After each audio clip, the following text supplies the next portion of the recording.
श्री गणेशाय नमः.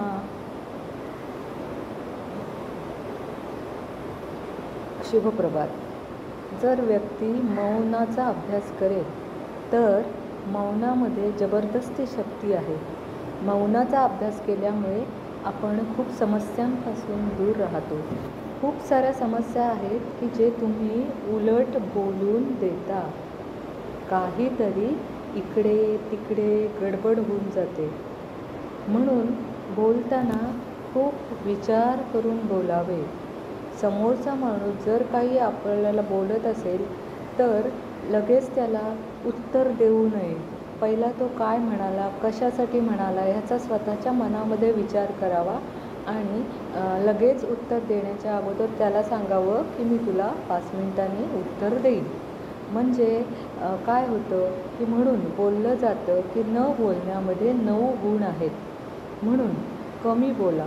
मौनामुळे तुम्ही खूप साऱ्या समस्यांपासून मुक्त राहता. आणि हो, हसा. हसण्यामुळे खूप साऱ्या समस्यांचे समाधान मिळून जाते. म्हणजे मौनाचा अभ्यास करा ज्यामुळे समस्या येणार नाही. आणि हसाल तर खूप साऱ्या समस्यांचे समाधान मिळेल. तेव्हा मौन आणि हसणे ह्यांना आपल्या जीवनात खूप मोठे स्थान द्या. परमेश्वर सांगतात की स्व-उन्नतीसाठी क्वेश्चन, करेक्शन आणि कोटेशन चा त्याग करून आपलं कनेक्शन सर्वांशी खूप छान ठेवा. आणि अशा वेळी मौन आणि हसणे या 2 उपकरणांचा वापर करा.